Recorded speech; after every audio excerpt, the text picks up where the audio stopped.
This video is going to help you grow tomato faster, healthier, and increase production. Stay tuned. Hello, happy YouTubers. My name is Marcelina. I have 4 years degree in agriculture with 2 years experience in teaching and 30 years in the field farming. I am so grateful to be here with you to assist you with all your gardening or farming needs. Today in this video, I'm going to teach you create a system for cultivating tomatoes. A system that allows you grow tomato faster, healthier, and increase fruit production.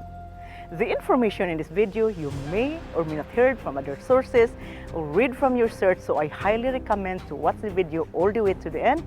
Get as much information as you can. And if you are new here, welcome to Cashew Greens. Join our gardening family.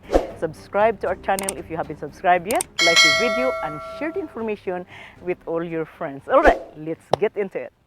I have these tomato seedlings grown from seeds. As you can see, they're outgrown from this container. I intentionally let them grow this tall because I wanted to show you guys how to best plant a tomato.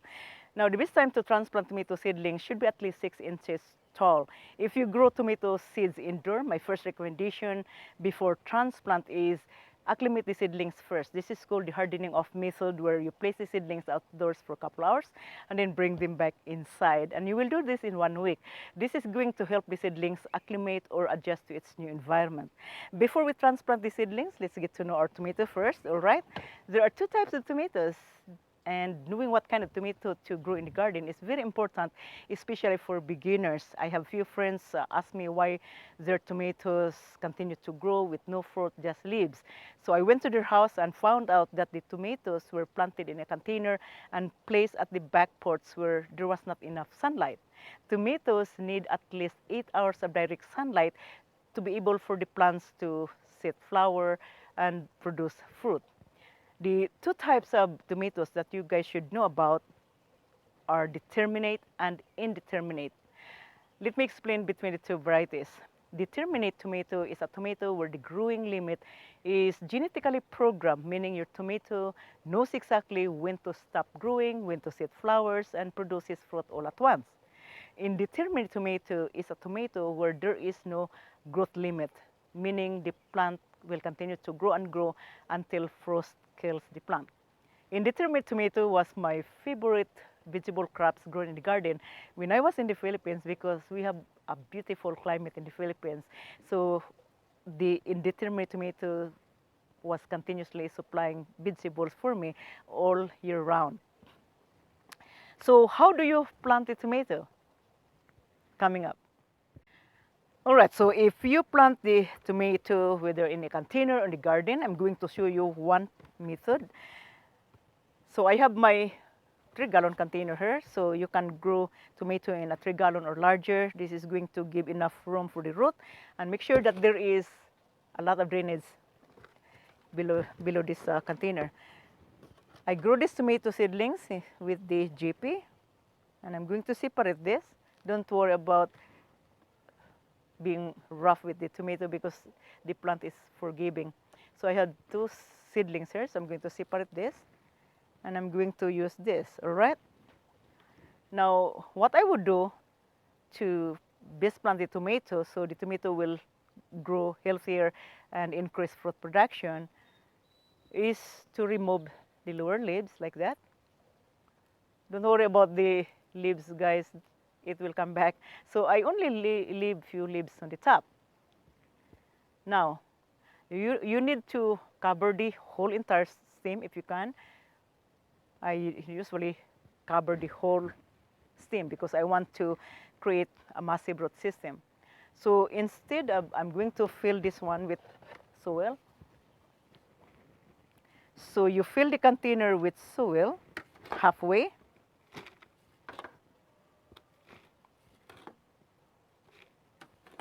Okay, so I filled with halfway. Now, instead of placing the tomato in an upright position like that, what I would do is to make it easier, either bending the stem or creating it like a circular, like that, so like creating a ring. So let's see if I will do this way. What I would do is place this stem inside. You see that? Now I'm going to fill the tomato this container with extra soil. So I use this soil as media, guys, because it is giving me a lot of drainage when I water the plant. So I use the microgreens.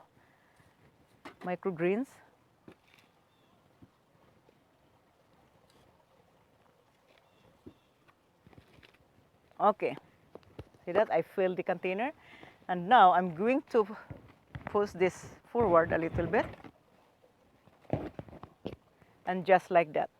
Now I'm going to show you the tomato. So you do this one in the same method when you grow it in, in the garden. This is easier doing this way because you don't have to dig the soil deep. So you just bury it.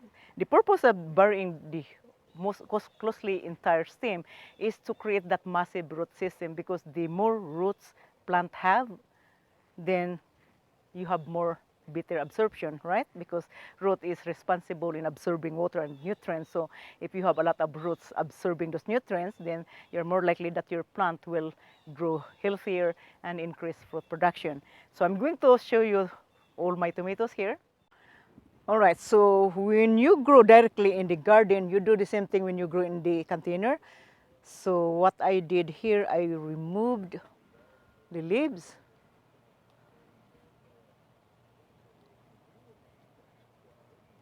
Yeah. Now I will create or push the soil back.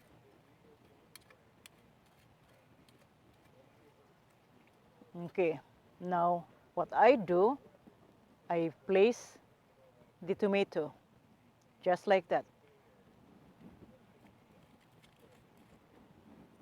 So after you place, you want to bury majority of the stem. You want to create more roots, and then you just cover with soil.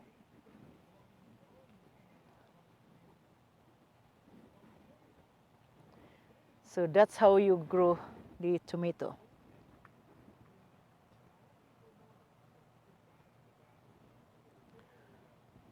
So when you directly grow the tomato in the garden, you do the same thing when you do the container. Remove the leaves and just leave a little bit of leaves at the top. See that? Then you need to cover majority of the stem. You want to increase root system in the tomato. So when you do the hole, what I do, I create a place here. I remove this, I move away soil, and then I place my tomato just like that, and cover with soil.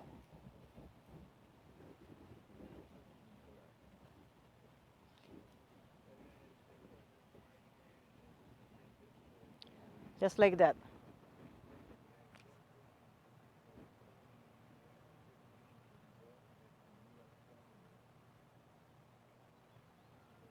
So when you plant the tomato in this technique, the tomato will grow faster and also healthier and increase fruit production. And I'm going to show you the system.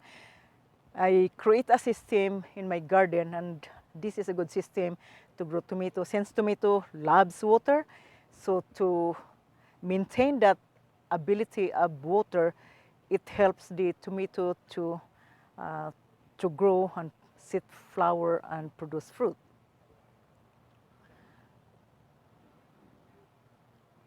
All right, so when you grow tomato in the garden, this is what I do here. I push the soil back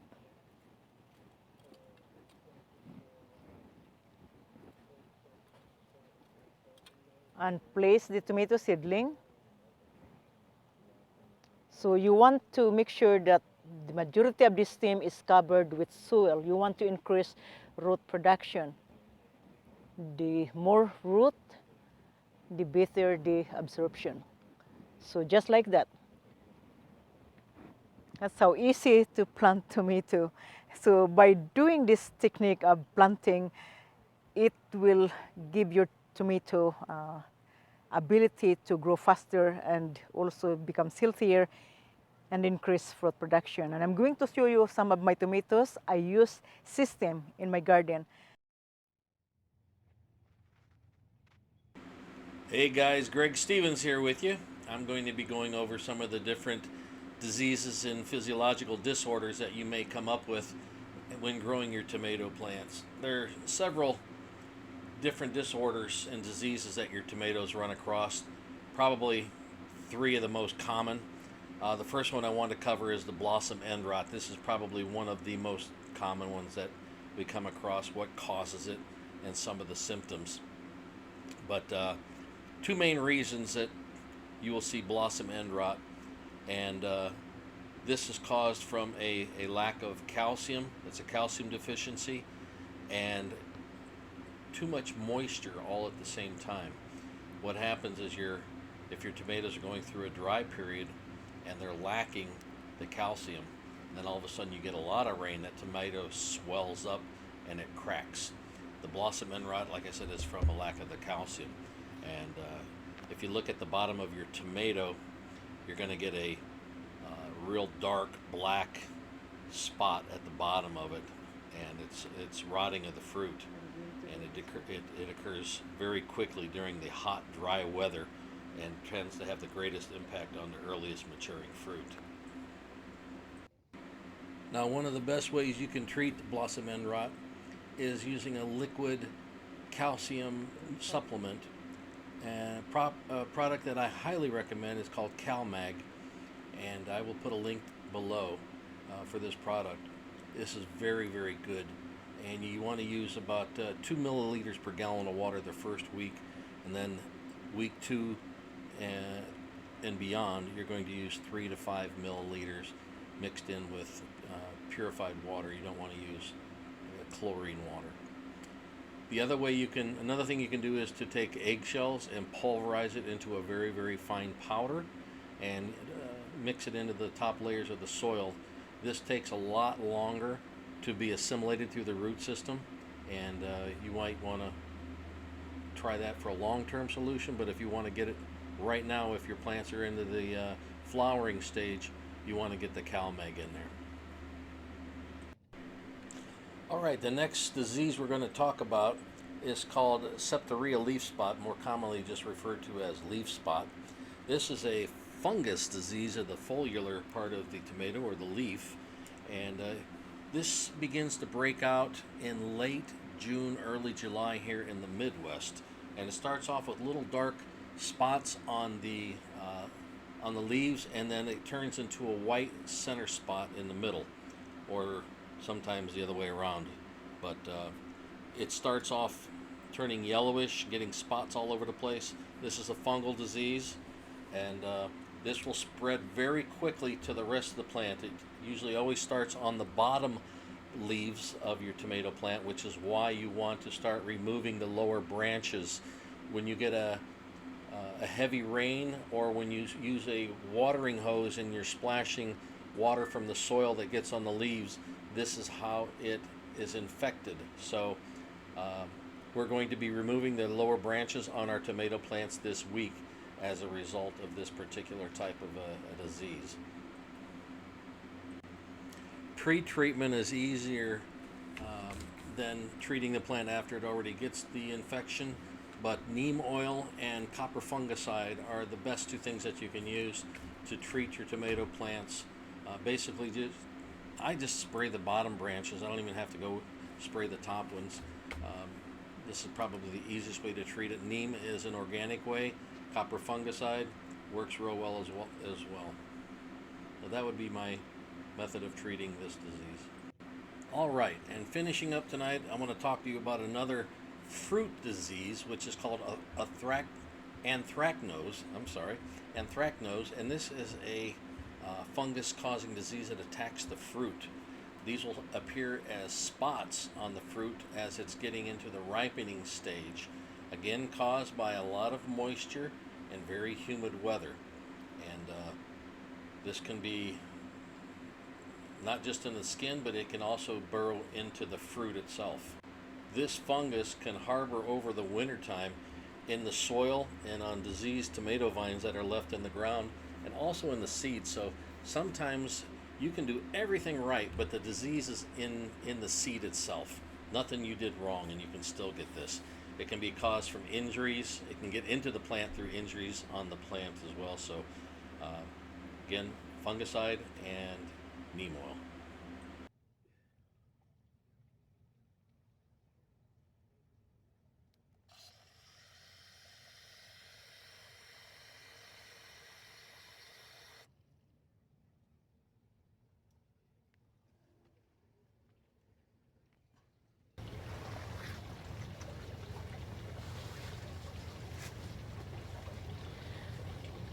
That's a lot of tomatoes.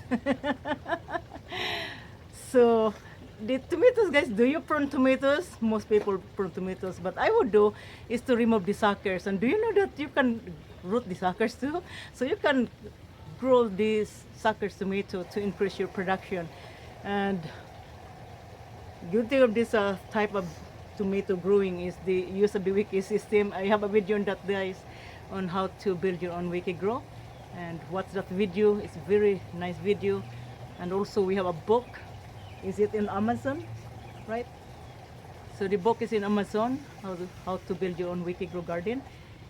And tomatoes almost like the same as roses, they get these diseases, and I will explain it to you, the different diseases of tomatoes and management.